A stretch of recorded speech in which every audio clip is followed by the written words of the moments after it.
Reportažų ciklą Investuotojo enciklopedija pristato finansinė grupė Finasta.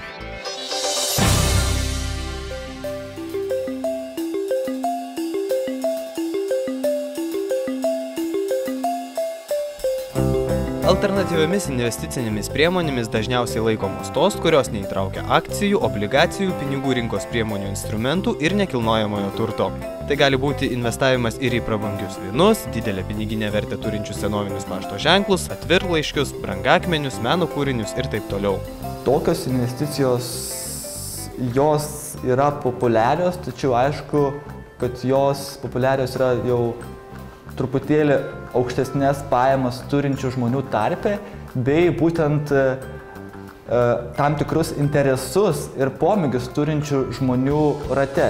Alternatyvios investicijos pinigų srauto negeneruoja, todėl ir jų atsiperkamumą paskaičiuoti sunkiau. Toks turtas tinka spekulacijoms, bet kartu jisai tinka ir ilgalaikiams investuotojams, ypač tiems, taip pat, kurie nori diversifikuoti savo portfelį, nes alternatyvios investicijos realiai pasaulyje sudaro įvairiais skaičiavimais 8–10% nuo viso investicinio portfelio. Tradicinės investavimo priemonės yra daug likvidesnės už alternatyvias investicijas.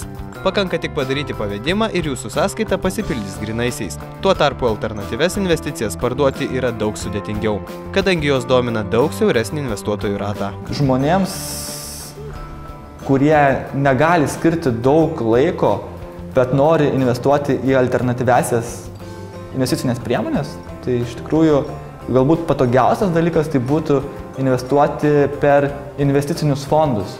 Nes tokių yra iš tikrųjų, tokių fondų, kurie investuoja į vynus, investuoja į brangakmenius, investuoja net į vandenį. Tokių fondų yra ir paprastai jų galima įsigyti. Taigi, jei sugalvotumėte rinktis alternatyviasias investicijas, tai jums ko gero teks daryti užsienyje, kadangi Lietuvoje tam rinka yra per maža. Lietuvoje tokios rinkos aktyvios nėra alternatyvių investavimo priemonių, todėl vėlgi tai būtinas investavimas užsienyje, o tai siejasi su informacijos paieškos sąnaudomis, su įsigytų investicijų laikymu kažkur, su tarpininkų ieškojimu, kurie padėtų ieškoti pirkėjų. Po savaitės Investuotojo enciklopedija verčia kitą tomą ir pradėsime aiškintis, kokie yra investicijų vertinimo modeliai.